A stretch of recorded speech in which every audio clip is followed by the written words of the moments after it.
If you feel like you've tried everything, cutting carbs, working out more, eating clean, but the scale won't budge, I get it. It's frustrating. But there's a reason, and it's probably not what you think. For years, I thought I was doing everything right. I was eating clean, avoiding processed foods, and doing tons of cardio, thinking that that was the answer. But my body wasn't changing the way I wanted it to. And honestly, I felt stuck. You're not broken, your metabolism isn't doomed, but you might be making one of these mistakes. And today I'm going to show you exactly how to fix it. Drop a comment saying me if this already sounds like you. Before we dive into the mistakes, let's talk about why understanding this is so important. Fat loss is not just about eating less and exercising more. It's about working with your body, not against it. If you're frustrated with slow progress, constant hunger, or feeling like you have to live in the gym to see results, it's time to take a different approach. One that's science-backed and actually sustainable. The fitness industry has conditioned us to believe that fat loss is all about extremes, cutting out entire food groups, doing hours of cardio, or following complicated diet rules. But the reality?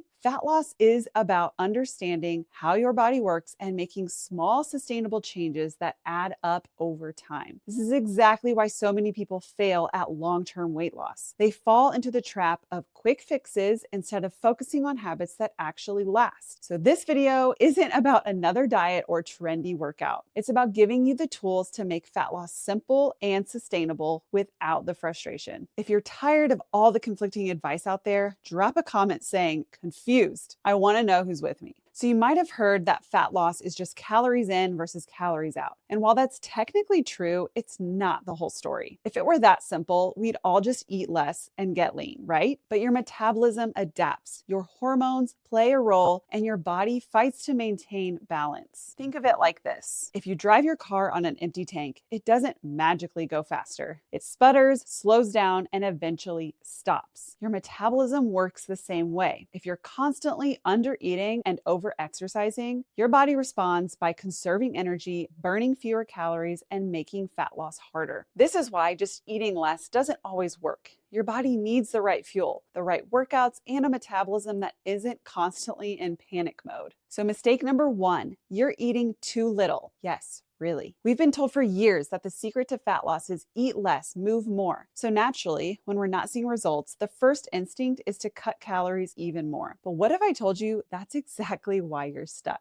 Your body isn't just a calorie burning machine. It's designed for survival. When you chronically undereat, your body starts slowing down its metabolism to conserve energy. You burn fewer calories at rest, and your body holds onto fat instead of letting it go. Some signs you might be eating too little are you're always hungry, you feel exhausted all the time, you're constantly craving sugar or carbs, and you've hit a plateau despite doing everything right. The goal isn't just to eat less, it's to eat smart. Instead of cutting calories into oblivion, focus on getting the right balance of protein, carbs, and fats. If you've been stuck, try this. Aim for 30 grams of protein at breakfast. That one shift alone can make a massive difference. One of my clients was terrified to eat more because she thought she'd gain weight. Actually, a lot of my clients are. But when this girl started hitting her protein goals and actually eating enough, she lost 5 pounds in the first month without feeling miserable. If you've ever been scared to eat more, comment more food below. Mistake number two, you're doing the wrong workouts. I get it. You want to lose fat. The first instinct is to do more cardio. Maybe it's running, spin class, HIIT workouts, because burning more calories equals more fat loss, right? Not exactly. Cardio burns calories, but it doesn't change your body composition. If you're not strength training, you're not building muscle. And without muscle, your metabolism stays slow and you don't get that toned look. Muscle burns more calories at rest. So the more muscle you have, the easier it is to maintain fat loss without starving yourself. You don't need to quit cardio. Cardio is a great tool to use, but you do need to strength train. Even just 3 short sessions a week can completely change your metabolism. Mistake number 3, you're tracking the wrong things. So many people obsess over calories, but completely ignore what actually matters: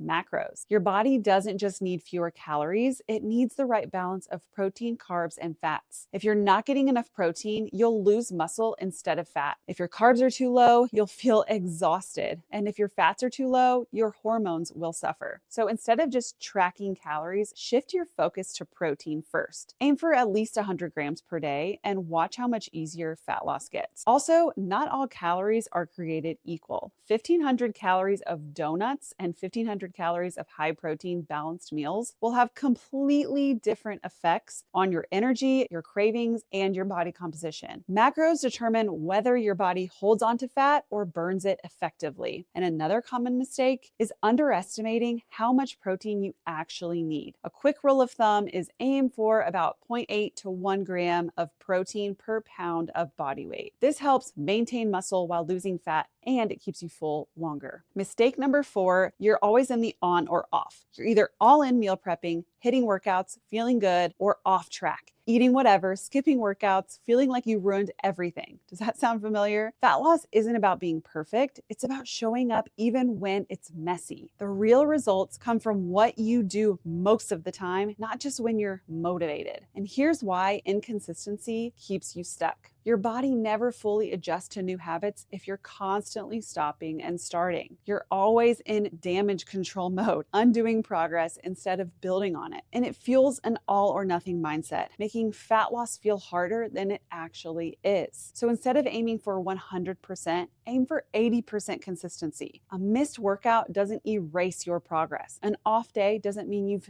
failed. Progress is made by what you do most of the time, not sometimes. So here's a simple mindset shift. A bad meal doesn't mean a bad day. A bad day doesn't mean a bad week. Just get back on track at your next meal. And if you struggle with consistency, comment below consistency and let's talk about it. And one of the biggest reasons people struggle with consistency, they're exhausted and overwhelmed. When you're running on fumes, making good choices feels 10 times harder. Ever notice how when you're tired, you crave junk food, or how stress makes you say, forget it, I'll start Monday? That's not a lack of willpower, it's your hormones working against you. And that's why we need to talk about sleep and stress, because no matter how well you eat or train, if these are out of control, fat loss becomes an uphill battle. Let's be real, moms don't exactly get to control their sleep. If you're up with a baby or dealing with a toddler who refuses bedtime, you can't just sleep more. But one thing you do have control over is scrolling past 10 p.m. If you're exhausted but still lying in bed scrolling, that's a habit that could be wrecking your progress. Why? Because stress increases cortisol, a hormone that tells your body to hold on to fat, especially around your midsection. So lack of sleep messes with your hunger hormones, making you crave junk food and overeat without even realizing it. You can fix it by getting off your phone at night and winding down earlier, managing stress through walks, meditation, prayer, or time away from screens, and keeping workouts short and effective instead of overdoing it. So at the end of the day, fat loss isn't about being perfect. It's about being consistent enough to see real change. If you're stuck in a cycle of frustration, remember, small, sustainable changes will always beat extreme, short-lived efforts. If this video gave you some clarity, make sure to stick around because we're all about real life fat loss advice that actually works. Make sure to hit that subscribe button so you don't miss my next video. And give this video a thumbs up if it helped you. I read every comment, so drop yours below. All right, that's it for today. I will see you in the next video.